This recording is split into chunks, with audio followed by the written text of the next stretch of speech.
کوئی شخص یقین کے ساتھ نہیں کہہ سکتا کہ اب حالات کا کیا رخ ہوگا، اس لیے کہ ظاہر بات ہے قرآن مجید میں مستقبل کے بارے میں خود حضور سے کہلوایا گیا، وَإِنْ أَدْرِي أَقَرِيبٌ أَمْ بَعِيدٌ مَا تُوعَدُونَ۔ لوگوں مجھے معلوم نہیں ہے کہ جس بات کی تمہیں خبر دی جا رہی ہے وہ قریب آ چکا ہے یا دور ہے۔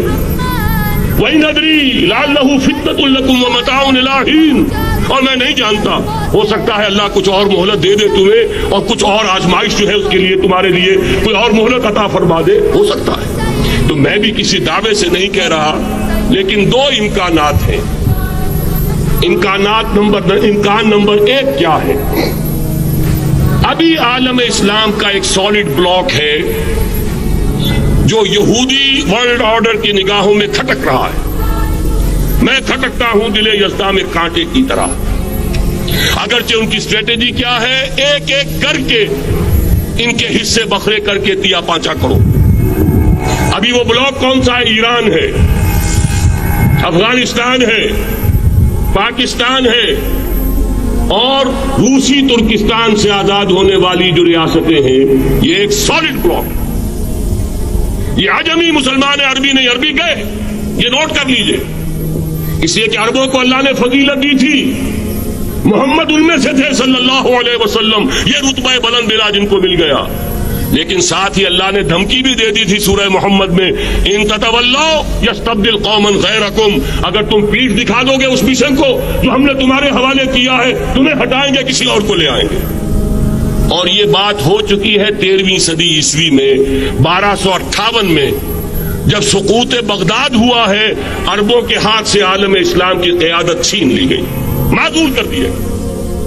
اس کے بعد قیادت کن کے ہاتھوں میں آئی؟ ترکوں کے ہاتھ میں۔ ترکان تیموری ہندوستان میں، ترکان صفوی ایران میں، ترکان سلجوقی مڈل ایسٹ میں، اور ترکان عثمانی کا تو کہنا ہی کیا ہے، وہ ایشیا مائنر سے چل کر آپ کو معلوم ہے کہ مشرقی یورپ کا کتنا بڑا علاقہ، دی گریٹ آٹومان امپائر اس صدی کے آغاز تک قائم تھی۔ اس صدی میں عجیب عجیب معجزے ہوئے ہیں۔ گریٹ آٹومان امپائر جو 3 بر اعظموں پر محیط، نام و نشان ختم۔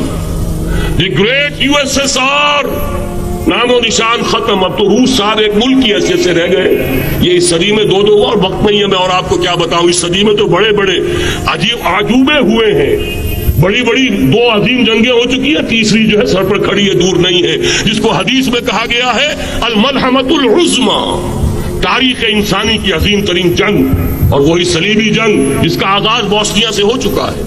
بہرحال اس وقت جو میں کہہ رہا تھا، ورنہ میرے پاس تو یعنی یہ کہ درد دل کہنے کے لیے وقت نہیں ہے، مجھے اپنی بات کو محدود کرنا پڑ رہا ہے، لیکن میں اب آ رہا ہوں اصل موضوع کی طرف، کہ ایک امکان تو یہ ہے کہ اس بلاک میں اسلام کا احیاء ہو، اور اس کے لیے کچھ نویدیں بھی موجود ہیں احادیث نبویہ میں۔ وہ تو آپ نے سنا ہوگا اقبال کا شعر، میرے عرب کو آئی ٹھنڈی ہوا جہاں سے، میرا وطن وہی ہے، میرا وطن وہی ہے۔